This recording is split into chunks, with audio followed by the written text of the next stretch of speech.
আজকে রান্না করব হচ্ছে হাঁস।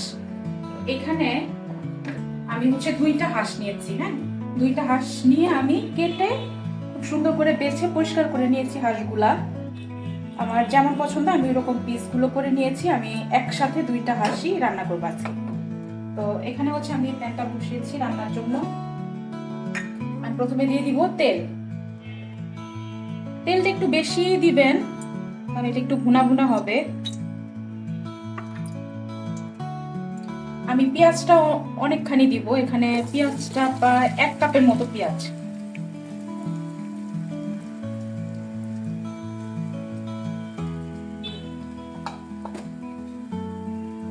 আমি পেঁয়াজটাকে আগে খুব ভালো মতো ভেজে নেব। আচ্ছা, আমি এখন আস্ত গরম মশলা, এলাচ আর দারচিনি তেলের মধ্যে দিয়ে দিব। দিয়ে আমি আরেকটু ভাজবো।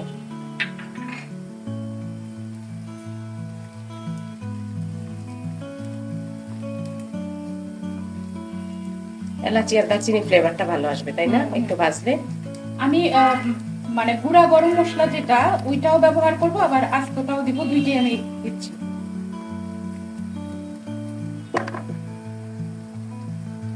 আচ্ছা, আমি আদা বাটাটা দিব এখন। আমি আদা আর রসুনটা একটু বেশি ব্যবহার করব, যেহেতু এখানে হাঁসটা অনেকখানি, 2টা হাঁস তো। আমি এখানে 4 চা চামচের মতো, 4 বা 5 চামচের মতো আদা দিলাম। আচ্ছা, অনেকখানি আদাই দিলাম।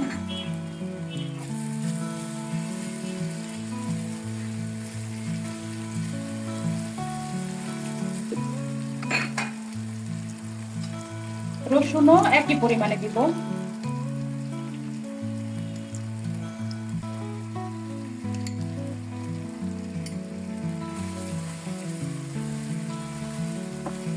আমি আদা রসুনটা একটু তেলে ভাজবো।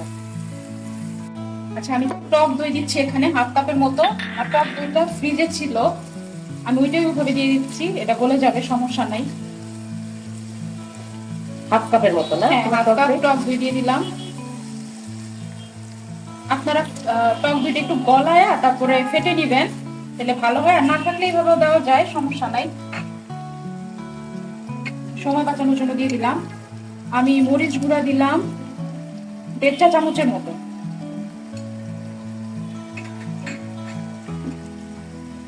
আমি ধনিয়া গুঁড়াও দিব 1.5 চা চামচের মতো। আর হলুদ গুঁড়াটা একটু কম দিব, 1 চা চামচের মতো।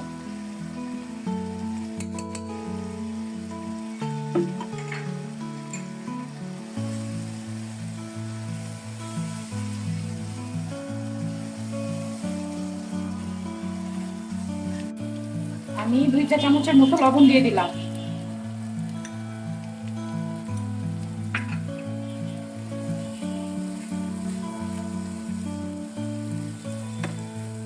আমি একটু গরম মশলার গুঁড়া এখন অল্প একটু দিব, পরে আবার দিব নামানোর আগে। আমি একটু আগে সবসময় দেই।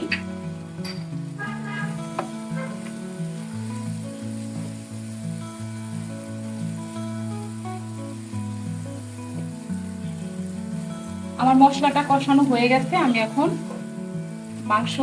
হাঁসের মাংসটা দিয়ে দিব। আমি মাংসটা দিয়ে দিচ্ছি।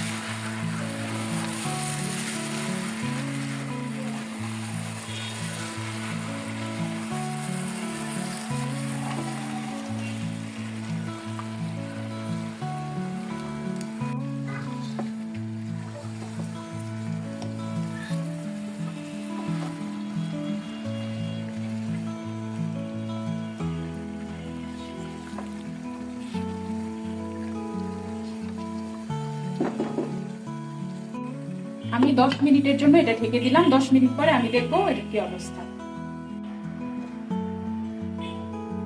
আচ্ছা 10 মিনিট মনে হয় হয়ে গেছে, আমি একটু দেখি কি অবস্থা। আমি কিন্তু কোনো পানি দেই নাই, সম্পূর্ণ হাঁস থেকে পানিটা বের হয়েছে, পুরা ঝোলটা বের হয়েছে, এখানে একটু পানি দেওয়া হয়নি। এখন আমি এই পানিটা একটু শুকায় ফেলবো, মানে এই পানিটার মধ্যেই মাংসটা কষাবো, কষায় পানিটা শুকায় ফেলবো। আমি আরো 10 মিনিটের জন্য এটা ঢেকে দিব।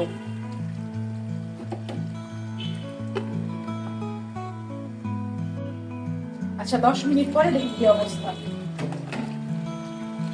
এটা পানি এখন একটু আছে, এটা আর একটু শুকাবে।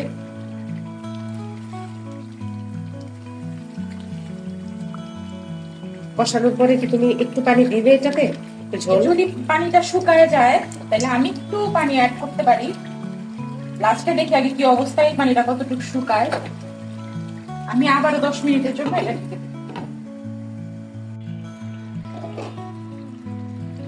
পানি অনেকখানি শুকায় আসছে, একটু নাড়া দিই।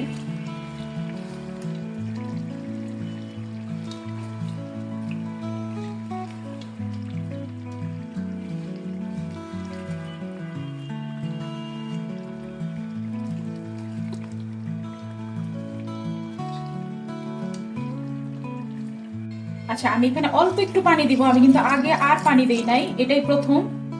আমি অল্প একটু পানি দিলাম, হাফ কাপের মতো। হ্যাঁ হাফ কাপের মতো। আমি এই পানিটা আস্তে আস্তে শুকায় ফেলবো, শুকায় এটা একটু ঘন ঘন থাকবে।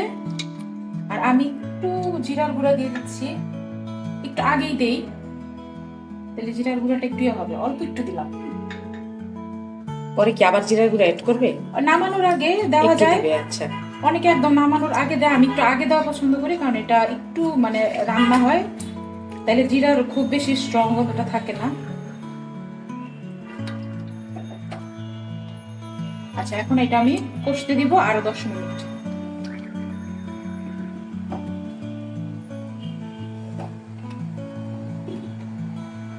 আচ্ছা আমার রান্নাটা শেষই প্রায়।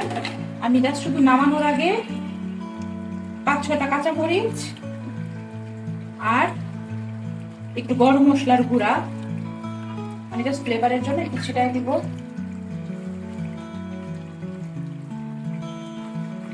দিয়ে আমি একটু নাড়াচাড়া দিয়ে 2-1 মিনিটের মতো রেখে আমি নামাই ফেলবো। রান্না তো কমপ্লিট, রান্না, তাই না? হ্যাঁ, রান্না রান্না শেষ। কমপ্লিট। এটা জাস্ট এখন খাওয়ার জন্য রেডি।